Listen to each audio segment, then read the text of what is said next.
धन्यवाद देना चाहती हूँ कि उन्होंने ये मौका दिया कि आज के दिन मैं आप सबके सामने खड़े होके प्रभु का वचन शेयर कर सकूं। और मैं उसके बाद धन्यवाद देना चाहती हूँ अपने पास्टर का, जिन्होंने मुझे ये मौका दिया कि मैं आज प्रभु के वचन को आप सबके साथ बांट कर शेयर कर सकूं। क्योंकि प्रभु का वचन इतना पावरफुल है कि उसको बांटने के लिए भी पावर चाहिए। तो मैं कल से प्रार्थना कर रही हूँ कि प्रभु मुझे आप सामर्थ्य दें ताकि मैं यहाँ खड़ी होके प्रभु के वचन को आप सबके सामने उस तरीके से बता सकूं जैसे प्रभु मुझसे चाहते हैं। जब भी मैं यहाँ खड़ी होती हूँ या सरमन शेयर करने की कोशिश करती हूँ अपने घर में भी, मेरे जो मेंटोर हैं, मेरे जो गाइड हैं, उनको मैं हमेशा याद करती हूँ। मेरे पापा, आप सब जानते हैं डॉक्टर जेम्स को, उन्होंने ही हमेशा मोटिवेट किया कि प्रभु का वचन इतना पावरफुल है कि उसे कोई भी बोल सकता है। तो मैं कोई प्रचारिका नहीं हूँ, मैं एक साधारण सी स्त्री हूँ। और क्योंकि हम सब आज वुमेन्स डे बना रहे हैं, तो सबसे पहले मैं आप सब महिलाओं को जो यहाँ बैठी हैं हैप्पी इंटरनेशनल वुमेन्स डे कहना चाहती हूँ। क्योंकि यहाँ बैठी हर एक महिला अगर वो खुश है तो हर दिन आपके लिए वुमेन्स डे है। जैसा कि हम सब जानते हैं कि आज हम वुमेन्स डे सेलिब्रेट कर रहे हैं, क्योंकि आज का जो हमारा थीम है वो है true greatness is shown in humble service and self sacrifice. सच्ची महानता विनम्र सेवा और आत्म बलिदान में दिखाई देती है। प्रभु ने हमें इस रीति से रचा कि हम मनुष्य बने, और मनुष्य बनने के बाद प्रभु ने हमें कुछ रिस्पॉन्सिबिलिटीज भी दी हैं। आदम के बारे में हम सब जानते हैं। आदम ना होते तो शायद हवा भी नहीं होती, क्योंकि वो ही उसकी पसली में से निकाली गई थी। तो आइए सबसे पहले हम कुछ महिलाओं के बारे में हम जानेंगे, लेकिन उससे पहले हम ये जानें कि वुमेन शब्द का अर्थ क्या होता है। क्योंकि यहाँ हम सब बहनें हैं, बेटियां हैं, माएँ हैं, दोस्त हैं और बहुत कुछ हमारे रिश्ते हैं। तो आइए हम जानते हैं सबसे पहले विमेन शब्द के बारे में। विमेन का W stands for wonderful wife, O stands for outstanding friend. Friend जरूरी नहीं है कि हम फ्रेंड हों, हम जो बगल में बैठे हैं वो भी हम फ्रेंड हैं। M stands for marvelous daughter, A stands for adorable sister and N stands for nurturing mother. ये सारी जितनी भी मैंने आपको बताया, wife, friend, daughter, sister and mother, ये हम सब हैं यहाँ पर। और इन सब महिलाओं के लिए आज मैं एक बार प्रभु में ताली बजाना चाहती हूँ।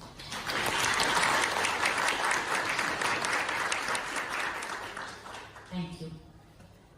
क्योंकि सृष्टि की रचना प्रभु ने करी, लेकिन मनुष्य के आगे जेनरेशन की रचना स्त्रियों ने करी। क्योंकि स्त्रियों को, अब हम ये जानना चाहते हैं कि हम क्यों बनाते हैं। स्त्रियों को एक पावरफुल अपॉर्चुनिटी मिली है आज के दिन को मनाने के लिए।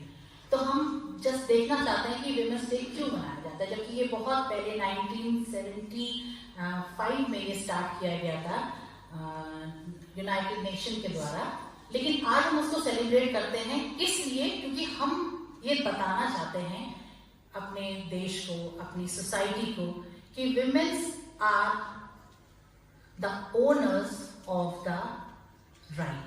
जरूरी नहीं है, हम जानते हैं हम पुरुष प्रधान देश में रहते हैं, लेकिन जैसे एक कहावत है कि अगर father is the head of the family तो mother is the neck of the family. तो इसलिए गर्दन जहाँ घूमती है वहां कभी कभी घूमना पड़ जाता है। तो ये एक डोमिनेटिंग नेचर नहीं है, ये एक नेचर है जो एक स्त्री अपने घर को सुधारने में, अपने परिवार को, अपनी सोसाइटी को, अपने चर्च में पार्टिसिपेशन को करने के लिए एक कदम उठाती है। तो यहाँ पे मैं छोटा सा बताना चाहूंगी, फिर हम उन कैरेक्टर्स की ओर चढ़ेंगे कि actually womens are called the source of incredible strength. अब ये स्ट्रेंथ तो हमें वैसे ही पता चल जाती है।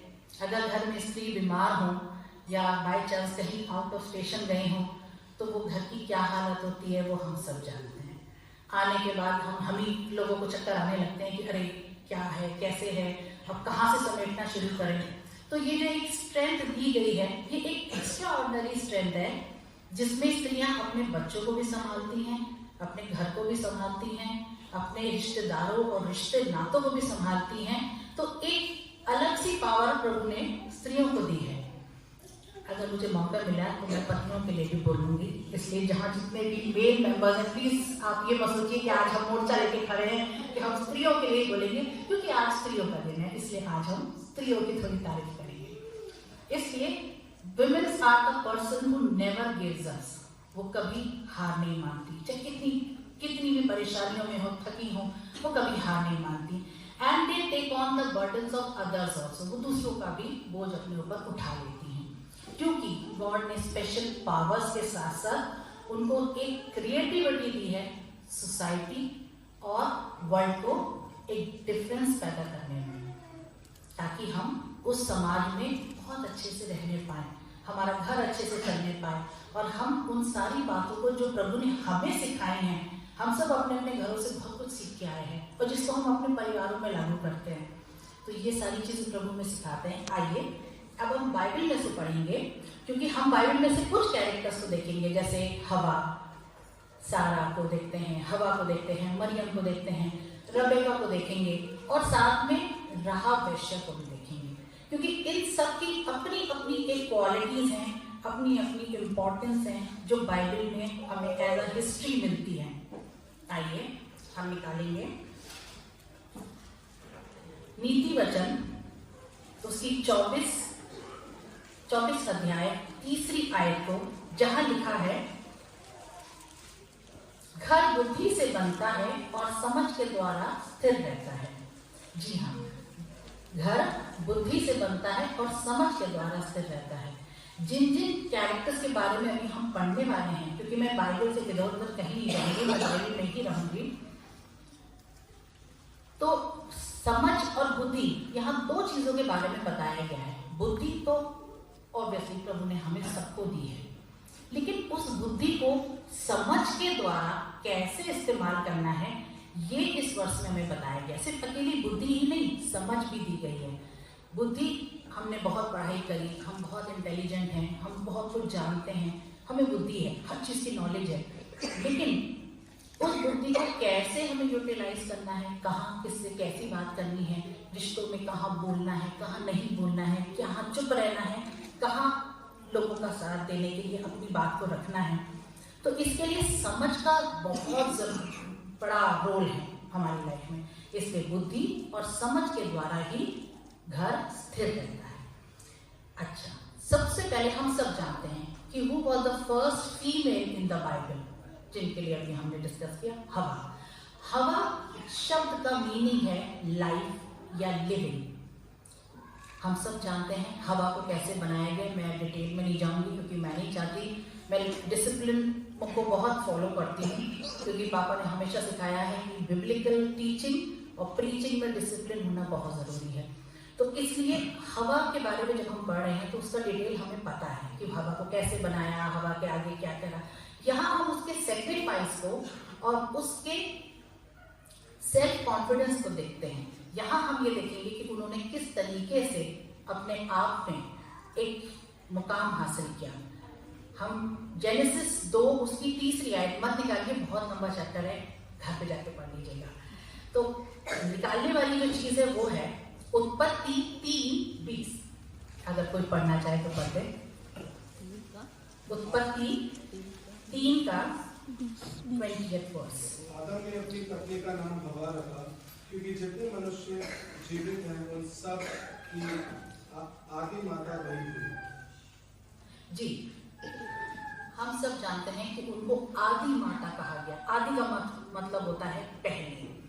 आदि माता इसलिए कहा गया क्योंकि उन्हीं से तो वो जनरेशन हमारी स्टार्ट हुई, और आज हम और आप जो बैठे हैं, मौजूद हैं यहाँ, तो उसका जो मूल माता है वो वही है, क्योंकि वहीं से हमारी जनरेशन स्टार्ट हुई। मानते हैं आदम को फल खिलाने वाली भी वही थी, शैतान के बहकावे में आके, लेकिन ये भी तो एक योजना के तहत था। परमेश्वर की एक योजना रही होगी कि ऐसा होगा, और जो जो परमेश्वर ने आदम को, हवा को और सांप को जो जो चीजें इंस्ट्रक्ट की गई उसी हिसाब से आज तक चला आ रहा है। आज भी वही सब होता है जो परमेश्वर ने कहा, क्योंकि वचन बहुत पावरफुल है। वचन में से ना कुछ घटाया जाता है ना बढ़ाया जाता है, वचन वचन है। तो इसलिए अब यहाँ हम ये देखते हैं कि उनको भी पता था कि जो मैं जब उन्होंने करा उसके बाद उन्हें पछतावा हुआ, और पछतावा होने के बाद परमेश्वर की करुणा से, उनके मेल से तो वो रहित हो गए। लेकिन हवा ने अपने आप में ये जरूर सोचा होगा, ये इस चीज के बारे में कभी सोचा होगा कि वही जनरेशन आगे जाके हमारे प्रभु यीशु मसीह को हमारे उद्धारकर्ता के रूप में लाएंगी। क्योंकि प्रभु जी तो पवित्र आत्मा की ओर से थे, लेकिन उससे पहले की जो जनरेशन थी वो तो उन्हीं की चलाई हुई थी। इसीलिए जनरेशन टू जनरेशन आगे बढ़ती चली गई। यहाँ हम उनके, इसलिए आज हम उनके उस विश्वास को, विश्वास के साथ साथ उस संयम को देखते हैं कि किस प्रकार से उनके केन और हाबिल पैदा हुए, और भी बहुत से बेटे बेटियां पैदा हुए।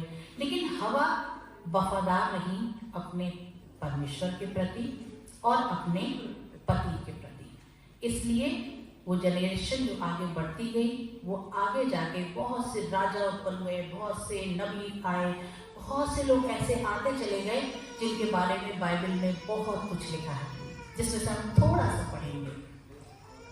क्योंकि ये जो बाइबल में हमें कहानियां मिलती हैं ओल्ड टेस्टमेंट और न्यू टेस्टमेंट में, इसमें स्त्रियों के बारे में बहुत कुछ लिखा है, और बहुत सारी ऐसी बातें भी लिखी हैं जिनको पढ़ के हमें बहुत प्रेरणा मिलती है, और हम सोचते हैं हमें भी इनकी तरह बनना है, हमें भी इनकी तरह करना है। लेकिन हम पापी हैं, हम बहुत सारी गलतियां करते हैं। ये भी साधारण स्त्रियां थी, ये बहुत सुपर नेचुरल पावर्स वाली स्त्री नहीं थी, लेकिन इन्होंने परमेश्वर को आगे रखा और आगे चलती चली गई। इसके बाद हम पढ़ते हैं सारा के बारे में, जो कि आप सब जानते हैं। सारा इब्राहिम की वाइफ थी, और सारा के सेल्फ सेक्रीफाइस के बारे में और उसके सेल्फ सर्विस के बारे में आज हम पढ़ेंगे। सारा के लिए जब हम निकालते हैं, आइए हम निकालें उत्पत्ति उसका 17वां अध्याय 15 और 16वीं आयत। फिर परमेश्वर ने अब्राहम से कहा, तेरी जो पत्नी सारे है उसको तू अब सारे ना कहना, उसका नाम सारा होगा। मैं उसको आशीष दूंगा और तुझको उसके द्वारा एक पुत्र दूंगा, और मैं उसको ऐसी आशीष दूंगा कि वो जाति जाति की मूल माता हो जाएगी। जी, तो यहाँ हम अभी हमने पढ़ा आदि माता के बारे में, और अब हम इनके बारे में पढ़ते हैं कि वो हमारी मूल माता हुई, क्योंकि उनका नाम पहले सारे था। सारे का मतलब होता है माई प्रिंसेस, लेकिन जब परमेश्वर ने उनको आशीष दी तब उनका नाम सारा कहलाया, जिसका मतलब होता है प्रिंसेस। तो आगे जाके जब परमेश्वर ने उनको गर्भ धारण करने की, माँ बनने की आशीष दी, तो हो सकता है कि उनके मन में ये विचार आया होगा कि मैं तो इतनी बुजुर्ग हूँ, मुझे कहाँ मैं कंसीव कर पाऊंगी, कहाँ ऐसा कुछ होने पाएगा, मैं कहाँ पुत्र को जन्मूंगी। और इसी वजह से जब स्वर्गदूत आए थे तो वो हंसी भी थी। जब उन्होंने कहा कि तू क्यों हंसी, वो डर गई कि नहीं मैं तो नहीं हंसी। तो मन में तो शंका थी, लेकिन परमेश्वर का वो वचन जो ताया गया था उसने वो पूरा हुआ, और जब वो 90 वर्ष की हुई तब उनको पुत्र उत्पन्न हुआ, जिसके बारे में हम सब जानते हैं। तो अब ये पुत्र उत्पन्न होने तक का जो टाइम पीरियड होगा उसमें बहुत सारी ऐसी बातें इनके सामने आती होंगी, बहुत सारे लोग ऐसे आते होंगे जो उनको ये रियलाइज कराते होंगे कि नहीं आप मां नहीं बन सकते हैं, या आप अधूरी हैं, अरे बुढ़ापे में कहाँ से होगा। बहुत सारे ऐसे कॉन्वर्सेशंस उनको सुनने को मिलते होंगे, लेकिन उन्होंने अपने परमेश्वर पे भरोसा रखा, अपने पति के साथ विश्वास योग्य बनी रही, और मानते हैं एक फैसला उनका ऐसा भी था जिसमें इश्माइल की एंट्री हुई। लेकिन वो उसके बाद का जो टाइम पीरियड हम देखते हैं उसमें हम ये देखते हैं कि सारा को परमेश्वर ने एक अलग स्त्री के रूप में यहाँ पे दर्शाया है। वो चीज जो इम्पॉसिबल थी वो पॉसिबल होने पाई। इससे हमें ये जानने को मिलता है कि परमेश्वर असंभव को संभव करने वाला है। तो इसलिए हम उनके बारे में 4 चीजों को देखेंगे कि किस प्रकार से उनमें समझ, आज्ञाकारिता, धैर्य और वफादारी, ये चारों चीजें थी। समझ इसलिए थी क्योंकि अगर वो इस्माइल को और हाजिरा को जाने का फैसला नहीं लेती तो हो सकता है कि आज हम और हमारी दूसरी जाति अलग अलग ना होते, कुछ और ही सीन होता। लेकिन क्योंकि जब हाजिरा और इस्माइल चले गए तो परमेश्वर ने उन्हें भी आशीष दी, आज वो भी हमारी एक कौम में से जाने जाते हैं। लेकिन ये फैसला उन्होंने अपनी समझदारी से किया था, क्योंकि वो समझ उनको प्रभु ने दी थी। आज्ञाकारिता पति के प्रति, जैसा पति ने उनसे कहा उन्होंने वैसा ही किया, उसी के प्रेम में और उसी के साथ साथ वो बुढ़ापे तक चलती रही। क्यों? क्योंकि उनको विश्वास था यही मेरा पति है, और मरते दम तक उन्होंने अपने पति को अपने परमेश्वर के समान, परमेश्वर नहीं क्योंकि परमेश्वर सिर्फ एक है, परमेश्वर के समान दर्जा देने की कोशिश करी। धैर्य इसलिए था क्योंकि उन्होंने उस समय का इंतजार किया जो परमेश्वर ने उनके लिए ठहराया था। बहुत लॉन्ग पीरियड था। आज हम जरा सा हमें इंतजार करने को बोले, मैं खुद भी ज्यादा देर इंतजार नहीं कर पाती क्योंकि मुझे बहुत जल्दी जल्दी चीजों को करने की आदत है। मुझे लगता है कि फटाफट सब काम हो जाना चाहिए, तो इंतजार करना बहुत डिफिकल्ट है। और उन्होंने इतने साल इंतजार किया, तो उस इंतजार को जब हम देखते हैं तो उसमें हमें उनका धैर्य नजर आता है, क्योंकि उन्होंने उस योजना का बड़ी शांतिपूर्वक, बड़े प्यार से इंतजार किया कि प्रभु जब आपकी इच्छा होगी तब आप देंगे। यहाँ हम उनके एक और सेक्रीफाइस को भी देखते हैं। जब परमेश्वर ने अब्राहम को आज्ञा दी कि तू अपने बेटे को बलि कर, क्योंकि इतना बुढ़ापे का पुत्र था वो, कितना अजीज होगा सोचिए। तो हो सकता है कि उस समय हम उस पिता के दिल को भी देखते हैं, उस माता के उसको भी सोचते हैं कि कैसा क्या होगा वो सीन जब वो पहाड़ पर अपने बेटे को ले जा रहा होगा। तो इस समय हम उसके धैर्य को भी देखते हैं और उसके पति के धैर्य को भी देखते हैं। वफादार, मैंने आपको बताया कि अपने पति के और परमेश्वर के प्रति वो बहुत वफादार थी। सारा के जीवन से जब हम ये सब चीजें सीखते हैं तो हमें सिर्फ और सिर्फ एक ही हमारे दिमाग में बात आती है, वो ये, कोई पढ़ दे भजन संहिता 37, 23 और 24 वर्ष। बहुत अच्छा जी, भजन संहिता 37, 23 और 24। मनुष्य की गति यहोवा की ओर से दृढ़ होती है और उसके चलन से वह प्रसन्न रहता है। चाहे वह गिरे तो भी पड़ा न रह जाएगा, क्योंकि यहोवा उसका हाथ थामे रहता है। जी, क्योंकि जो यहोवा के साथ चलते हैं उनकी गति को परमेश्वर देखते रहते हैं। यहोवा परमेश्वर हमारे देखते रहते हैं कि ये किस ईमानदारी से चल रहा है, तो वो उस हिसाब से आपको रिवॉर्ड भी देते हैं। और इनको भी उसी रिवॉर्ड, वही रिवॉर्ड मिला, और इसीलिए वो मूल माता कहलाई। She was called the mother of nation, इसीलिए वो हमारी मूल माता कहलाई। मूल माता मीन्स जिसकी वजह से आज तक की जनरेशन स्टार्ट है। वो हमारी आदि माता थी और ये हमारी मूल माता है। इसके बाद हम देखते हैं रिबेका को, जो इन्हीं की बहू थी। हम सब जानते हैं रिबेका के बारे में। रिबेका के विवाह का जो पूरा डिस्क्रिप्शन है वो आपको मिलेगा उत्पत्ति चैप्टर 24 में। इसमें बहुत कुछ लिखा है, पूरा उनके शादी का पूरा वर्णन है। तो हम पढ़ना चाहेंगे 24 की 65th वर्ष, 65 है।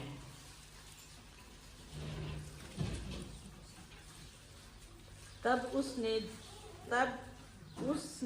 दास से पूछा, जो पुरुष मैदान पर हमसे मिलने को चला आता है सो कौन है? दास ने कहा, वो तो मेरा स्वामी है। तब रिबेका ने घूंघट लेकर अपने मुंह को ढांप लिया। जी, इस वर्ष में ये तो पता चलता है कि रिबेका उन दास के द्वारा उनके साथ जा रही हैं और उन्हें उनके पति का सामना होता है। लेकिन जब हम इसके बारे में पढ़ते हैं तो यहाँ हम ये जानते हैं कि रिबेका थी कौन। चलिए ये तो हमने पढ़ लिया। रिबेका सारा की बहू थी और इब्राहिम के भाई नाहोर के बेटे बतुल्ले की बेटी थी। इसमें हम ये जानते हैं, ये समझने की कोशिश करते हैं कि उनकी शादी एक ऐसे व्यक्ति के साथ हो रही थी उस समय कि जिनको उन्होंने देखा भी नहीं था, वो पहचानती भी नहीं थी, दूर दूर तक जिनका जिक्र भी नहीं था, लेकिन क्योंकि परमेश्वर के द्वारा चुनी हुई थी। और जब वो दास जो परमेश्वर के इब्राहिम के द्वारा भेजे गए थे, जब वो कुएं पे बैठ के ये इंतजार कर रहे थे कि जो कोई भी पहली स्त्री आती है और वो मेरे साथ साथ मेरे ऊंटों की भी सेवा करती है, तो परमेश्वर वो आपकी ओर से होगी, क्योंकि उनका भरोसा पूरा परमेश्वर था।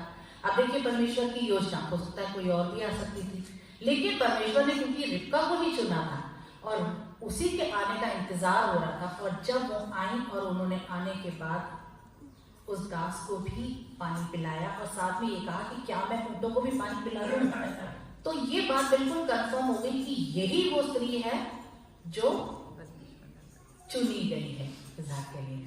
तो अब क्या हुआ, ये सारी बातें जब हो रही थी, तो अब आप सोचिए कि उस समय ऊंटों को पानी पिलाना, कुएं से निकाल के व्यक्तियों को पानी पिलाना आसान काम नहीं था।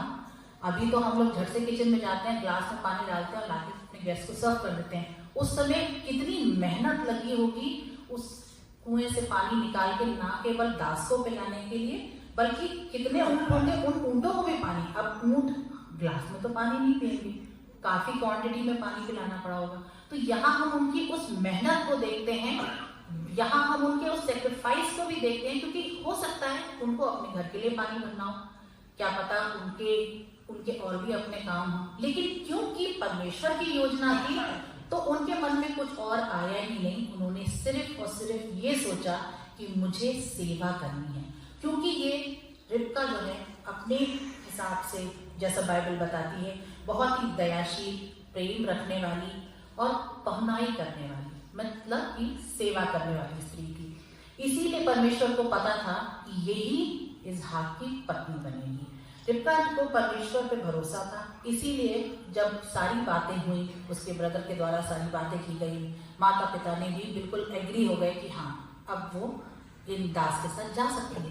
तो ये चीज हम देखते हैं कि इनको कितना ज्यादा विश्वास था परमेश्वर से कि मैं जिनके साथ जा रही हूँ वो परमेश्वर के द्वारा भेजे गए हैं और परमेश्वर मुझे सही घर में ले जा रहे हैं। तो इन चीजों को देखते हुए जो अभी सिस्टर ने पढ़ा बिल्कुल सही था कि जब हम परमेश्वर पे विश्वास रखते हैं तो हम हर चीजों को अपने मन से नहीं, परमेश्वर की आंखों से देखने की कोशिश करते हैं। इसीलिए उन्होंने जब अपने उन दास से पूछा कि ये कौन है, क्योंकि वो जानती ही नहीं थी कि ये कौन है, लेकिन जब उन्होंने देखा तो उन्होंने ये नहीं कहा कि अच्छा ये है, अच्छा कोई कमेंट नहीं, कोई कुछ नहीं, उन्होंने एक्सेप्ट किया, अपना घूंघट डाला और चली गई। इसके बाद हम एक बहुत ही स्ट्रॉन्ग कैरेक्टर को देखते हैं, माता मरियम को, जो हमारे प्रभु की माता थी। उनके बारे में तो हम जितना भी बोले उतना कम है, क्योंकि प्रभु ने उनको भी चुना था। क्यों?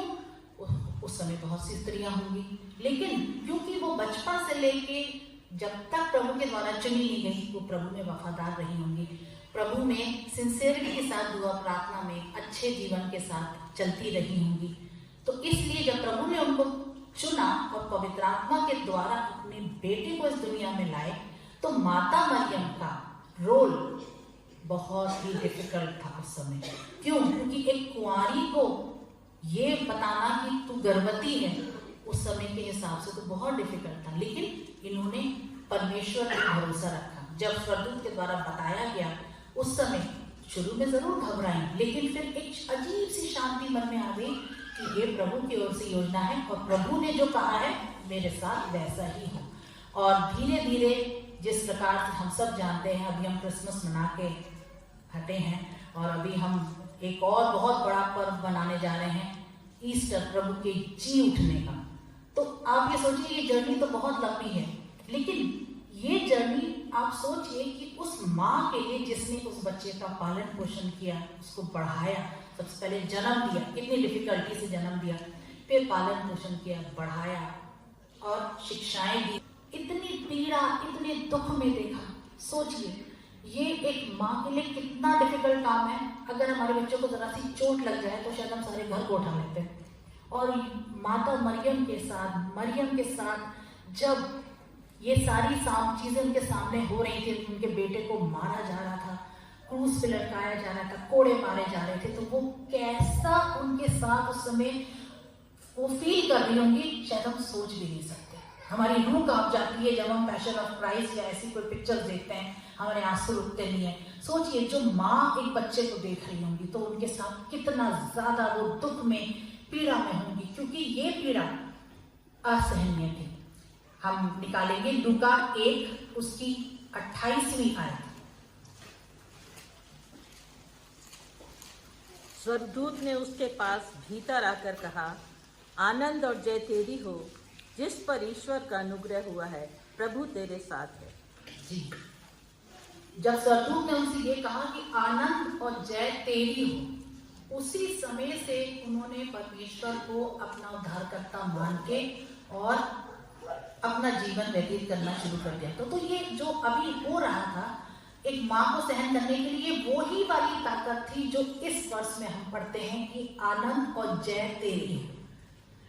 मृत्यु पे जय तो प्रभु यीशु मसीह ने पाई, लेकिन उस माँ ने अपने उस बेटे को क्रूसिफाइड होते हुए, उसको पीड़ा में देखते हुए, उन्होंने अपने उस सेल्फ सेक्रीफाइस को दर्शाया है, उस हम्बलनेस को दर्शाया है कि इतना सब कुछ हो रहा था, लेकिन फिर भी उन्होंने एक शब्द नहीं कहा कि मत मारो, ये मत करो, क्यों मार रहे हो मेरे बेटे को, क्योंकि उनको पता था ये प्रभु, ये मेरा बेटा परमेश्वर का पुत्र है और ये सब चीज इसके साथ होना है, क्योंकि ये इसी कार्य के लिए दुनिया में भेजे गए हैं।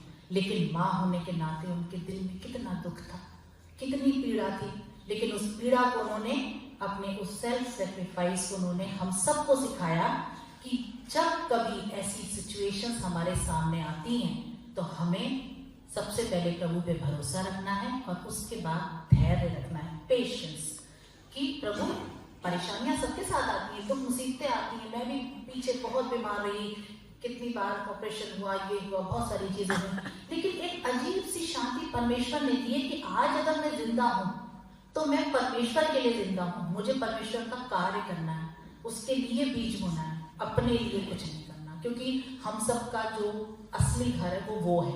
ये जो घर हम बनाते हैं ये तो दुनियावी है, हमें वहां जाना है। तो प्रभु को हम हर स्त्री अगर ये सोच लेना कि हमें अपने कार्य को तो करना ही है, हमारी रिस्पॉन्सिबिलिटीज हैं, लेकिन हमें अपने कार्य के साथ साथ प्रभु के कार्य को भी करना है। आज मैं अपनी सब बहनों को इन सारी महिलाओं के बारे में इसलिए बता रही हूँ, हम सब जानते हैं इनके बारे में, शायद हम बचपन से इनके बारे में पढ़ते चले आ रहे हैं, कुछ डिटेल में पढ़ते हैं, कुछ सरसरी निगाह से पढ़ते हैं, लेकिन मालूम सबको है। लेकिन आज मैं सिर्फ ये चाहती हूँ कि हम सब महिलाएं एक डिसीजन लें अपनी लाइफ में कि हमें भी इन महिलाओं की तरह अपने जीवन में कुछ करना है, अपना नाम एटलीस्ट उस पुस्तक में जो स्वर्ग में रखी गई है, उस पुस्तक में हमारा नाम अगर लिख गया, देखिए वोटर आईडी कार्ड में नाम लिखे, चाहे आपके किसी भी उसमें आपका नाम लिखे, आजकल बहुत सारी चीजें हैं, आधार कार्ड, फैमिली आईडी है, ये आईडी है, वो आईडी है, दुनिया भर की आईडी, वो भी जरूरी है क्योंकि वो यहाँ रहने के लिए जरूरी है, लेकिन वहां जाने के लिए जो जरूरी है वो है पासपोर्ट ऑफ हेवन। हमें अपना पासपोर्ट हेवन के लिए तैयार करना है और उस पासपोर्ट को तैयार करने के लिए हम सबको एक कदम बढ़ाना पड़ेगा। एक कदम परमेश्वर की योजना के लिए, एक कदम परमेश्वर के कार्यों के लिए, एक कदम ये डिसाइड करने के लिए जो हम कर रहे हैं वो सही है। बहुत सारी चीजें हमारे सामने आती हैं, बहुत सारी परेशानियां हैं और लेडीज के साथ तो बहुत सारे काम होते हैं, लेकिन उस 24 घंटे प्रभु ने हमें दिए हैं, उन 24 घंटे में आप थोड़ा सा समय प्रभु के लिए निकालिए और देखिए प्रभु आपको कितनी आशीष देगा। मैं तो बहुत छोटी हूँ आप लोग सबसे इन सब चीज़ों को बोलने के लिए, मेरे सब बड़े बड़े मेरे अंकल, बहुत सारे हमारे लोग बैठे हैं जो हमसे बहुत बड़े, मैं तो बहुत छोटी हूँ, लेकिन मैं परमेश्वर की बेटी हूँ। मैं अपने आप को ये महसूस करती हूँ प्रभु ने मुझे चुना है अपने कार्य के लिए। अगर उन्होंने मुझे चुना है तो आप सबको भी चुना है और हर एक व्यक्ति जो चुना गया है उसका नाम परमेश्वर की किताब में लिखा जाएगा, लेकिन वी हैव टू एक्ट। अगर हम उसके लिए काम करेंगे परमेश्वर हमें जरूर चुनेंगे। इसलिए एक लास्ट वर्स पढ़ के और खत्म करना चाहूंगी। नीति वचन 14 उसकी पहली आयत बहुत सुंदर है।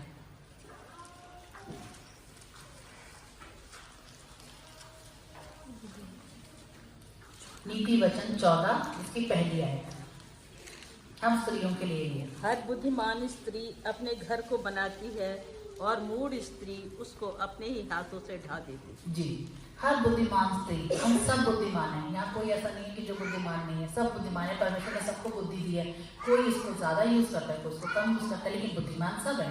तो हर बुद्धिमान स्त्री अपने घर को बनाती है और हर मूढ़ स्त्री अपने ही हाथों से उसको खराब कर देती है। देखिए, अपने हाथों से बनाती है, मतलब हमें हाथों प्लूरल का इस्तेमाल किया गया। मैं टीचर हूँ तो मैं जरा ज्यादा उसमें चली जाती हूँ।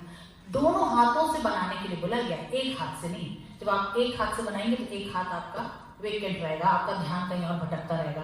तो दोनों हाथों से बनाना है। हम आटा गूंथते हैं तो दोनों हाथों का प्रयोग करते हैं, बहुत अच्छे से गूंथ जाए, बढ़िया रोटियां बने, फर्स्ट क्लास। तो इसलिए अगर अपने घर को भी बनाना है तो दोनों हाथों से बनाना है, अपने परिवार को भी लेके चलना है और अपने परमेश्वर के उस वचन को भी, ताकि जब हमारा घर बने तो हमारे घर में परमेश्वर की उपस्थिति हमारे बच्चों के द्वारा दिखे, हमारे परिवार के द्वारा दिखे और हमारे द्वारा दिखे कि ये प्रभु को जानते हैं, ताकि हम दूसरों को भी समझा सके, बता सके, अन्य जाति में भी जाके हम बता सके हमारा परमेश्वर कितना महान है।